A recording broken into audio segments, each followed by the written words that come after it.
Alhamdulillah Kemensos umumkan besaran nominal Bansos PKH di tahun 2025. Simak dan dengarkan baik-baik.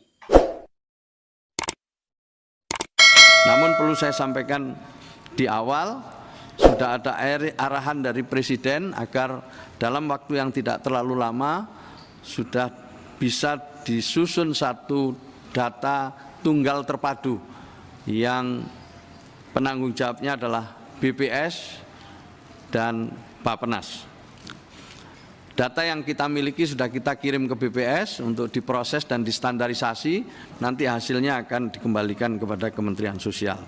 Ini alhamdulillah cepat bisa dilaksanakan atas arahan dari Bapak Presiden. Selanjutnya Bapak Ibu sekalian, inilah kira-kira gambarannya perlindungan sosial sepanjang hayat yang bisa kita lihat dari program Keluarga Harapan.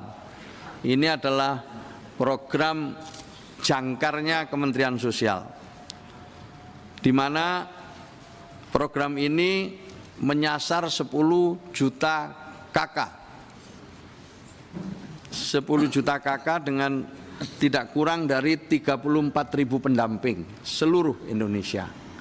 Di dalam program PKH itu ada beberapa poin penting yang diberi bantuan sebagai bagian dari perlindungan dan jaminan sosial, yaitu ibu hamil 750.000 per 3 bulan, itu artinya 3 juta.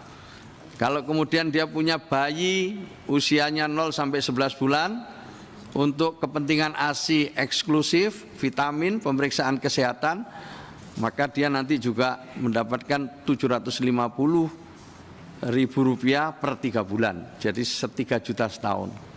Untuk keperluan anak usia dini juga mulai dari penimbangan, pengukuran vitamin, pemeriksaan kesehatan. Sementara untuk pendidikan itu juga ada di situ, nilainya adalah untuk SD 225 per 3 bulan, SMP 375 per 3 bulan, anak SMA 500.000 rupiah per 3 bulan. Lalu juga ada kondisi sosial, jika ada keluarga yang disabilitas berat dalam keluarga itu mendapatkan 600.000 rupiah per 3 bulan. Lansia dalam keluarga 600.000 rupiah per 3 bulan untuk keperluan pemeriksaan kesehatan dan lain sebagainya.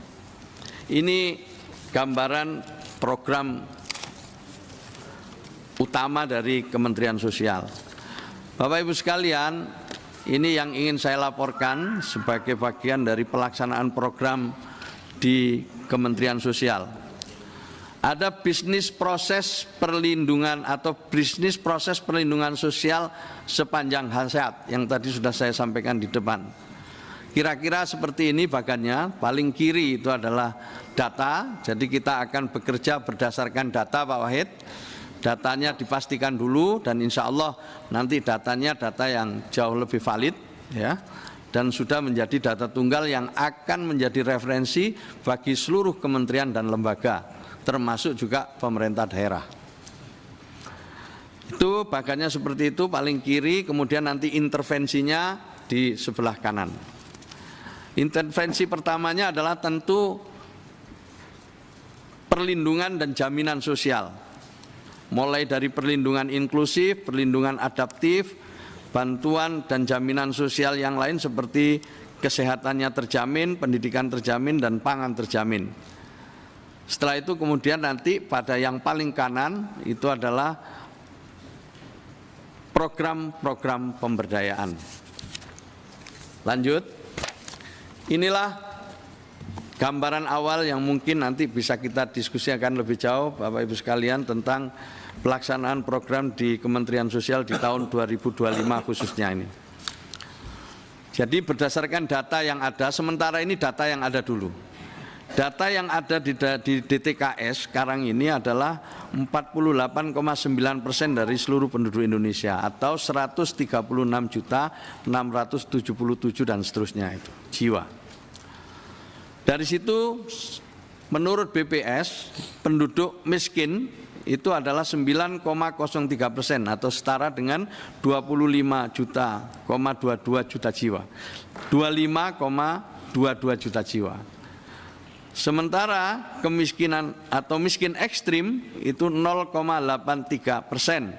atau 2,3 juta jiwa. Di mana kemiskinan ekstrim ini akan kita coba dalam waktu 2 tahun ke depan bisa sampai kepada 0%. Sementara yang miskin dalam waktu 5 tahun diupayakan bisa sampai di bawah 6%. Di dalam gambar yang atas itu adalah sedikit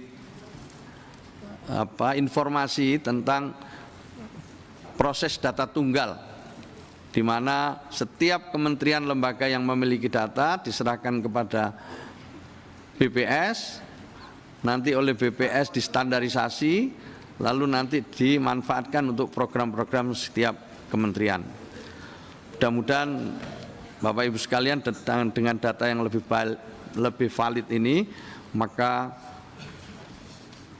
upaya kita untuk menurunkan kemiskinan itu jauh lebih efektif.